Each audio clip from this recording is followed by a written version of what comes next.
राष्ट्रपति का बेटा हो या सिपाही की हो संतान, सीएम डीएम मजदूर का बेटा, सबको शिक्षा एक आपको 3 पॉइंट कुछ करके पहले भारत सरकार शिक्षा पे खर्च करती थी, अब तो 2 पॉइंट कुछ करके शिक्षा पे खर्च कर रही है। प्राइवेट स्कूलों को बढ़ावा दिया जा रहा है, सरकारी स्कूल कॉलेज यूनिवर्सिटी को बर्बाद किया जा रहा है। भाई आप कैमूर से चले हैं, 6 से 7 महीने आपको लग गए इस पद यात्रा किए हुए, आपकी यह आवाज सरकार तक पहुँच। सरकार कौन बना? मेरे साथ मैं अकेले नहीं, मेरे साथ एक देश के 140 करोड़ देशवासी मेरे साथ। देखिए इस वक्त हम जब सड़क से गुजर रहे थे तो एक भैया थे और अपने हाथ में ऑल इंडिया अभिभावक संघ छात्र अभियान पद यात्रा पे चल रहे थे। अब यह यात्रा क्यों किए, क्या इनकी मजबूरी? हालांकि ये जो पोस्टर में लिखे राष्ट्रपति का बेटा हो या सिपाही की हो संतान, सीएम डीएम मजदूर का बेटा, सबको शिक्षा एक समान। क्या नाम हुआ आपका भैया? जी मेरा नाम तो दीपक गुप्ता है। हाँ। और बंदा बिहारी हमने नाम रखा है दशमेश गुरु बिहार के, उनका बंदा समझ के,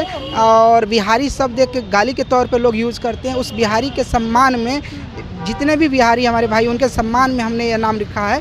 ये वो सब लोग बंदा बिहारी, हाँ बंदा बिहारी वे सब है जो शिक्षा के लिए अपना आवाज़ बुलंद कर रहे हैं। अच्छा, ये हाथों में झंडा लिए, पोस्टर लिए, सरकार के आप खिलाफ, जैसे कि आज सुशासन बाबू का राज है, यहाँ कोई घोटाला, सबको एक समान मिला जाता है, आप शिक्षा को लेकर आवाज़ उठा रहे। शिक्षा यहाँ पे बिहार की बेटियाँ देख रहे हैं कहाँ से कहाँ पहुँच रहे। नहीं, हम उंगली नहीं उठा रहे, हम लोगों को जागरूक कर रहे हैं। अगर बेहतर शिक्षा मिल रही है तो साधुवाद है, बहुत बहुत धन्यवाद है।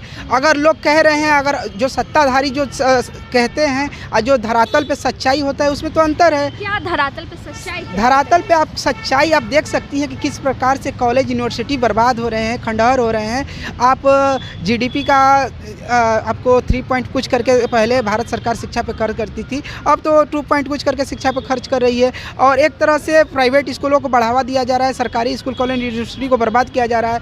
और प्राइवेट स्कूलों की आप मनमानी देख सकती हैं किस प्रकार से हर साल महंगी पुस्तक 8,000 9,000 की किताबों को रिजेक्ट कर रहे हैं, सिलेबस पैटर्न के नाम पर बदल रहे हैं। और आपको रीएडमिशन, बिल्डिंग मेंटेनेंस चार्ज, एक अभिभावक और एक छात्र को इस प्रकार से लूट रहे हैं प्रताड़ित करके कि उनकी कराहें, उनकी आवाज़ किसी को नहीं सुनाई दे रही है। क्योंकि इसलिए नहीं सुनाई दे रही है कि प्राइवेट स्कूल को कोई ना कोई संरक्षण दे रहा है, तभी तो आवाज़ नहीं सुनाई दे रही है। संरक्षण दे रहा है? अब जो दे रहा हो, आखिर इतना लूटपाट कैसे हो रहा है? आप किसी बात बताइए, आप जो ये कर रहे हैं, एक समान शिक्षा की मांग कर रहे हैं, क्या लगता है कि आपकी ये जो मांग है पोस्टर लेकर, भाई आप कैमूर से चले हैं, 6 से 7 महीने आपको लग गए इस पद यात्रा किए हुए, आपकी यह आवाज़ सरकार तक पहुँचेगी? मेरी आवाज़ जन जन तक पहुँचेगी। सरकार कौन बनाता है?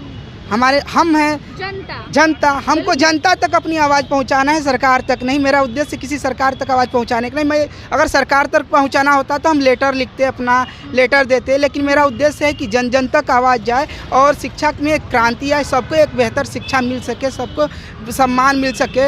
एक टेबल पे एक साथ डीएम का बेटा हो या मजदूर का बेटा हो, एक साथ एक टेबल पर सबको शिक्षा मिले, ताकि भेदभाव ख़त्म हो, सबको बेहतर शिक्षा पाना उनका अधिकार है।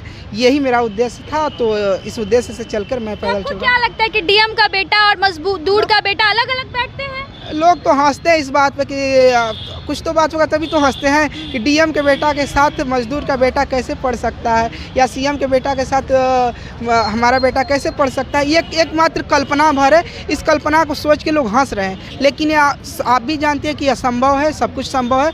और जो हम लोग अगर इस देश के 140 करोड़ देशवासी अगर चाह लेंगे तो हर कुछ संभव, कुछ भी असंभव नहीं है। युवा शक्ति के आगे सब फेल है। मतलब तो आप ये जो बोर्ड लेकर के, झंडा लेकर के और ये पोस्टर लगा के चल रहे हैं, मेरे साथ ये उद्देश्य है कि मेरे साथ मैं अकेले नहीं, मेरे साथ एक देश के 140 करोड़ देशवासी मेरे साथ हैं। इस झंडा लेने का मात्र ये नहीं है कि मैं यहाँ अकेले आपसे बात कर रहा हूँ। ये सबकी आवाज़ है और एक राष्ट्र है, तो एक राष्ट्र में किसी विद्यार्थियों के साथ भेदभाव ना हो और सबको एक समान, विद्यार्थियों से तो होना ही नहीं चाहिए। और आप देख सकते हैं विद्यार्थियों को अब एक चीज़ कॉमन, आप जब आप कांवड़ लेके चलिएगा ना, अगर हम कांवड़ लेके चलेंगे तो उत्तर प्रदेश में देखिए फूलों की वर्षा होती है कि नहीं होती?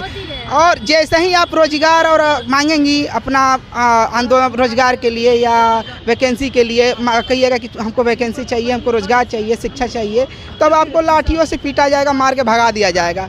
अच्छा, ये जो यात्रा कर रहे हैं, कितने दूर तक आपका चलने का प्लानिंग है, कहाँ तक जाइएगा? ये संपूर्ण भारत घूमना है। अभी हमको पूरा बिहार घूमने के बाद और संपूर्ण भारत का लक्ष्य है कि पूरे भारत में जाकर पैदल ही, और सोशल मीडिया का ज़माना है, ज़्यादा देर नहीं लगेगा। लोग तो हमारी आवाज़ आपके पास नहीं आएंगे, नहीं हम जाएंगे, लेकिन हमारी जो मैसेज है जन जन तक बहुत ही जल्दी पहुंच जाएगी, और जिसके पास पहुंच रही है उनके पास हम जरूर आएंगे और उनको भी फिर से हम जागरूक करेंगे, और शिक्षा की ज्योति जो बुझ रही है उसको जलाना है का प्रयास करें। अच्छा, आपको अभी 7 महीने लगे हैं, आगे कितने महीने तक लगने का ये है? कितने महीने, कितने साल भी लग सकते हैं? इसमें तो कोई समय सीमा नहीं है, और कोई कि भी एक दिन में अगर 40-50 किलोमीटर अगर हम चलते हैं, उस हिसाब से भारत का संपूर्ण क्षेत्रफल देख सकती हैं, और कितना कठिन है और बहुत ही मुश्किल सफ़र है, लेकिन सबका साथ है। बहुत बहुत धन्यवाद। चलिए, बहुत मुश्किल सफ़र है लेकिन सबका साथ, और 140 करोड़ देशवासियों का इनका साथ है, और इनका सिर्फ एक ही नारा है